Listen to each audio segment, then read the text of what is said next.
All right, folks, welcome to a new video. Now, I don't know what's really been going on with my camera. I don't know if this computer just can't, you know, keep up with this webcam, but whenever I've gone back lately and looked at my most recent videos since I got this webcam, it appears that the audio is not in sync with my mouth and there seems to be some glitching. So I'm going to try shooting in a lower resolution and see if that fixes the issue.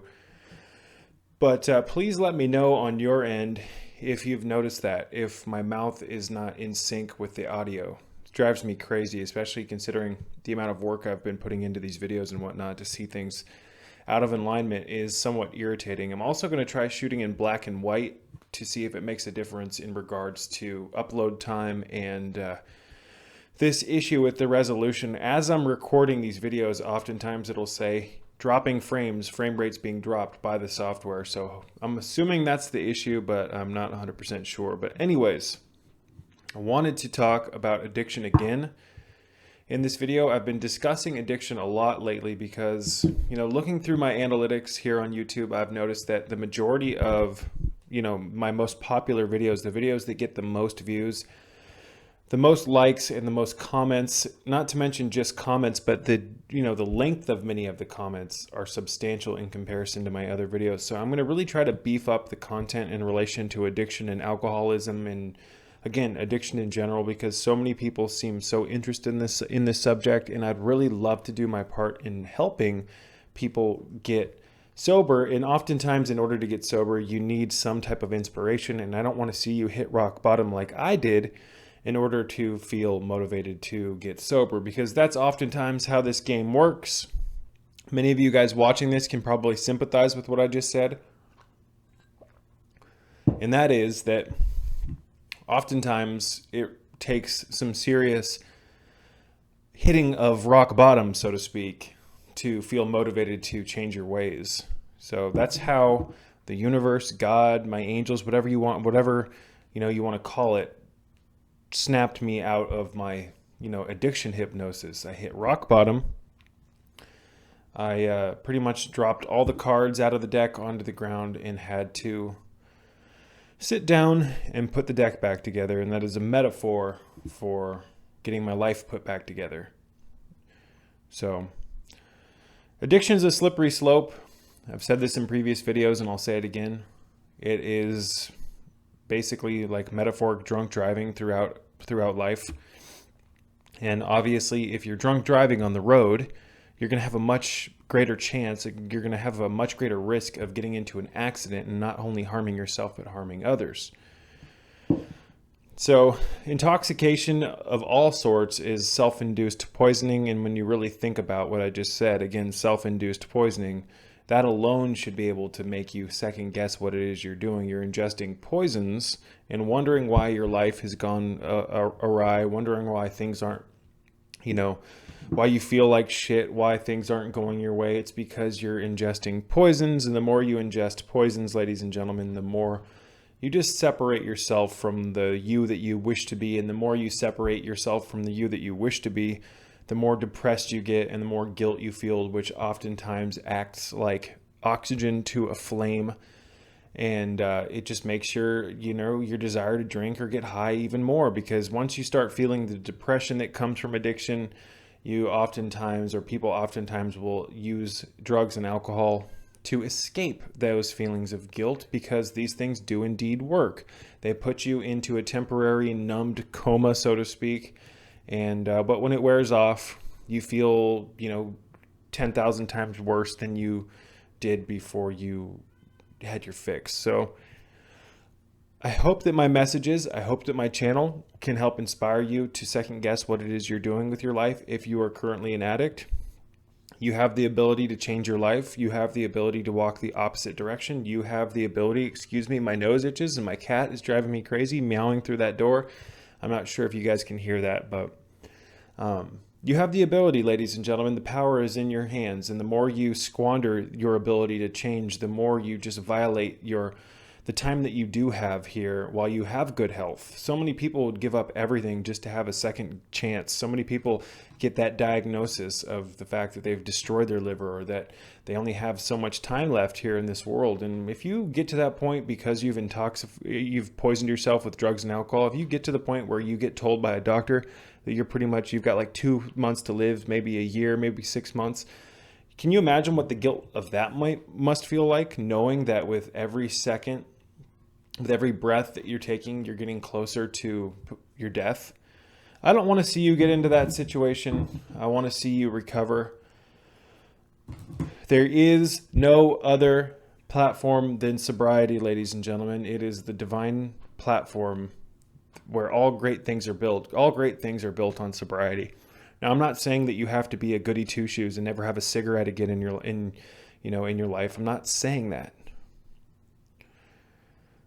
When I say sobriety, I'm talking to the people who can't. I'm mainly referring to alcohol and hardcore drugs here, ladies and gentlemen. Things that can destroy your life like that. Alcohol can take good people and turn them into absolute fools. Alcohol can take people who would never do something dangerous and make them do 1,000 dangerous things all in one night, and potentially end their life or the lives of not only a person but multiple people. You know how many families have been killed by drunk drivers? It's insane. It's insane.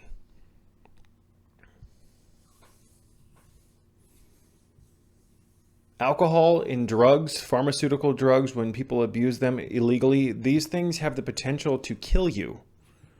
Yet we live in a culture where these things are very commonplace. People use these as recreational. Recreational. How can we even consider these toxic substances recreational? They're not recreational. Let's look up what the definition of recreational means, because I can describe it but I want to give you guys a official definition. Relating to or denoting activity done for enjoyment when one is not working.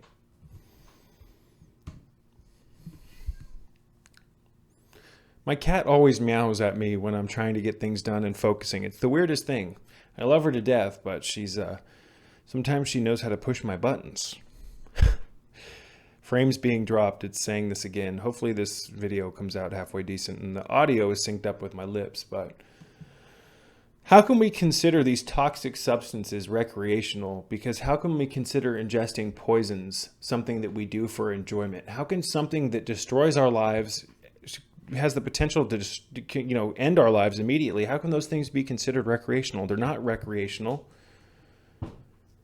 People use drugs because of bad decision making and a lack of proper prior planning. And when you lack proper prior planning and you don't have a plan in life and you don't stick to that plan and you don't have a strong will, you give in to peer pressure or you give in to curiosity. And what happens is you end up lack of proper prior planning, leads to piss poor performance. So, how many people had just like a great plan in life, and then peer pressure got to them and they started using drugs, and then they went like a completely different direction in life and didn't fulfill their mission? Now, I'm not blaming peer pressure,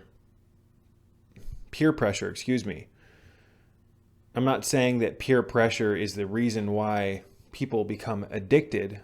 I'm saying a lack of responsibility is. We can't blame things like peer pressure. We can't blame things and say that, oh, he's just an addict because he gave in to peer pressure. Blame the peer pressure. No, you've got to learn to reflect and realize that you gave in to peer pressure. You need to reflect on your actions and the decisions you've made in life so that you can find the kink in the hose and actually unravel it. We need to learn to be okay with going into our mind and reflecting and finding the errors in our thinking processes that led us to making bad decisions, that got us into a lot of trouble. Excuse me.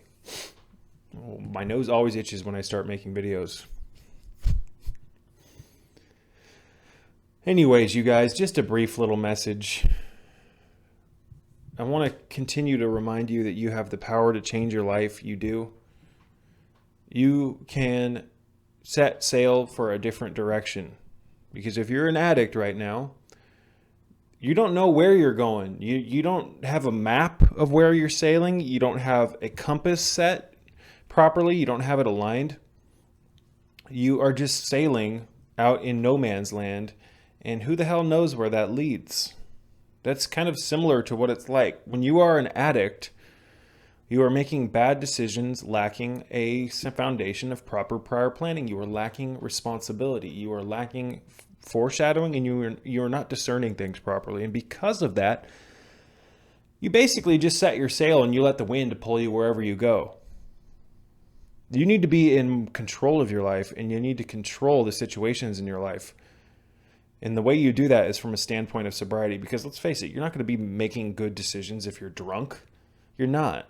I don't care how many ways to Sunday you try to justify your addiction. You are not going to be making good decisions if you are constantly intoxicated, spending your hard-earned money on booze, which is killing your liver, destroying your blood, completely wiping out your gut microbiome, the flora of your gut. I mean, come on. You know how many people I communicate with who are interested in health, people who say that they're, I take all these herbs, I do this and that, but they're drinking along with that. It's like, how you need to worry, you need to focus on your foundation. I communicate with a lot of people. A lot of people message me and say, oh, I'm an alcoholic. Is there any herbs I can take to help me? Is there any herbs I could take for my health? Blah, blah, blah.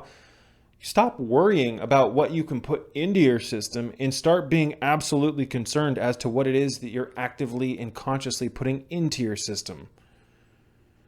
Herbs, supplements, all this stuff, healthy eating, those are not a legitimate buffer for the amount of poison that you're shoveling into your system, that you're drinking.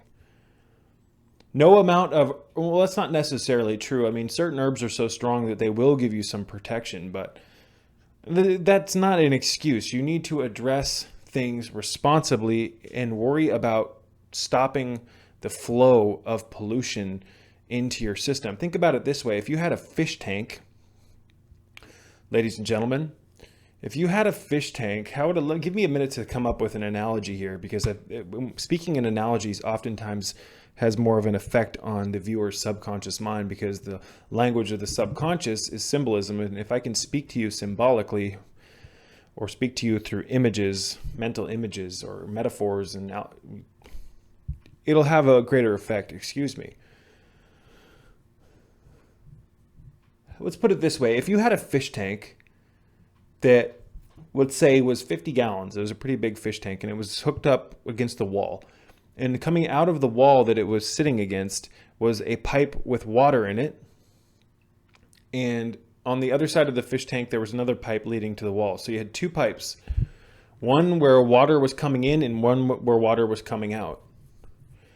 And suddenly, the water coming into the fish tank was stagnant. It was polluted. It was filthy. And it was just spewing garbage into the fish tank. Now, what would make more sense? Cutting the flow of that water from going into the fish tank, or just allowing it to keep coming in and trying to filter it, and you just kept dumping the water out by hand? Although at the same time, you're just continuing to pour more of this wastewater in. You need to shut the flow of wastewater into the fish tank, metaphorically speaking, and then start filtering the water. Start replacing the water. Now, that wasn't a very good analogy. It wasn't a very good metaphor, but I'm on the spot and I didn't really know what else to think. It's kind of like, bear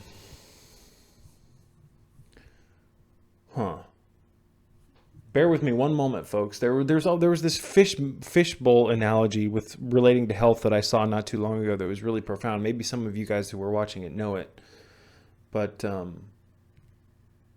had something to do with you. If you had a dirty fishbowl with a fish living in it, what would make more sense? Treating it with chemicals or just like replacing the water?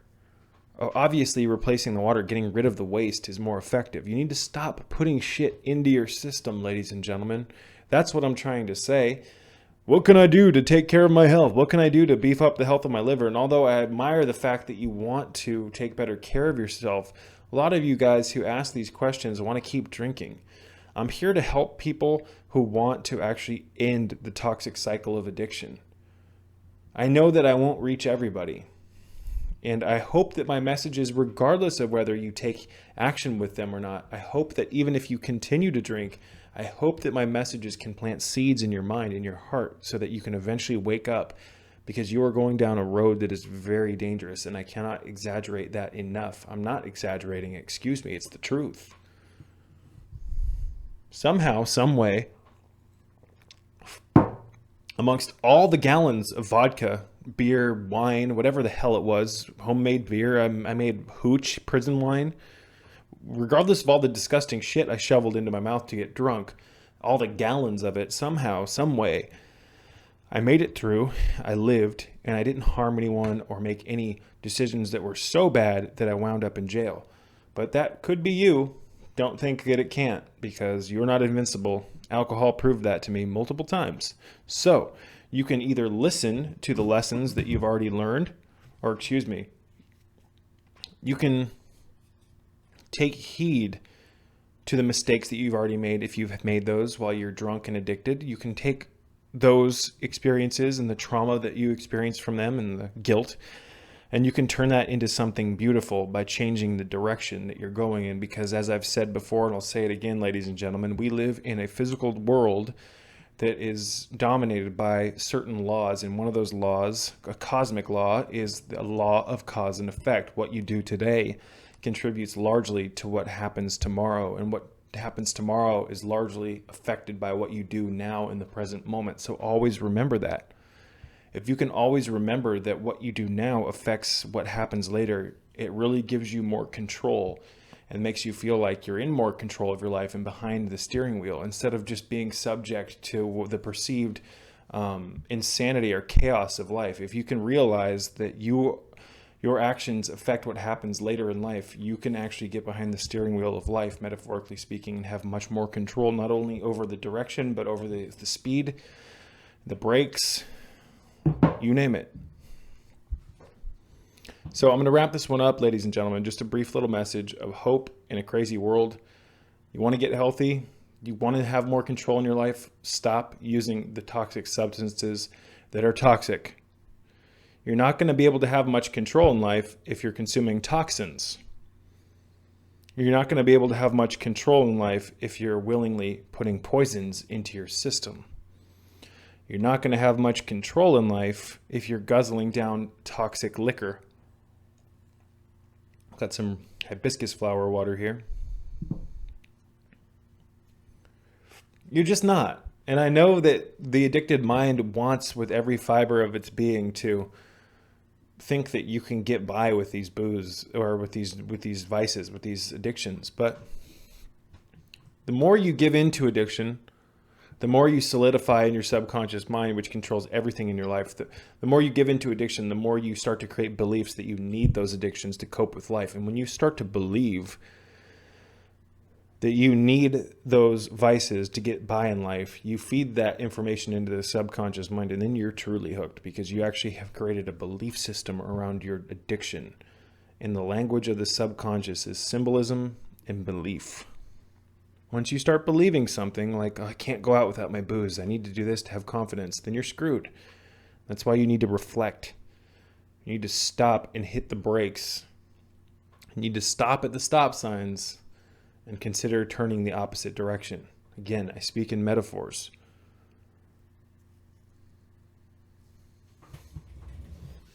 Stop and reflect at the stop signs in life, ladies and gentlemen. I don't actually mean at a stop sign while you're driving to stop and think about your life. I just mean that every once in a while, it's very important to stop what you're doing and reflect on whether it is, what direction you're actually going in. Reflection, contemplation, and proper prior planning can help you avoid piss poor performance. So I love you guys. I want to wrap this message up by saying thank you for watching this video. If you enjoyed this video, please hit the like button. Please subscribe if you haven't already done so. And if you think or believe that my messages in my channel and the messages that are contained here can help other people, please share my videos on your social media account and network my videos around. Sharing is caring, and the more people I can get to, the more I can spread this message of hope and health in a crazy, unhealthy world. I'd also like to throw in that if you're interested in donating to my channel, every penny counts. And if you're interested in funneling some money into my channel, into my operation, if you want to help keep the lights on around here and put some food on my table, please consider looking at the links in the description box below this video. And if for some reason you have trouble finding those, just leave a comment in the comment section and I will send the links to you directly. All the money that is sent into my channel is highly, highly appreciated, and it goes towards legitimate things such as food, rent, shelter, you name it. So thank you guys. This channel is free. It is listener supported. This thing would not exist without you. And I hope that these messages can offer you some value in this crazy world that is dominated by death. We live in a culture of death. Proof of that is the fact that in 1976, the U.S. Public Health Department said that only 1.5% of all Americans were actually healthy. Again, in 1976, the U.S. Public Health Department said that only 1.5% of all Americans were actually healthy. Now we live in a world here in 2019 where those statistics are much worse. So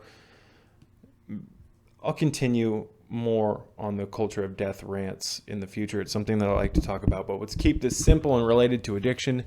Let's wrap this up by saying you have the power to change your life. You have the power to change your direction. You have the power to let go of the anchor that's holding you down and holding you back from achieving success in life, success financially, emotionally, mentally, spiritually, you name it. Change direction. Peace be with you.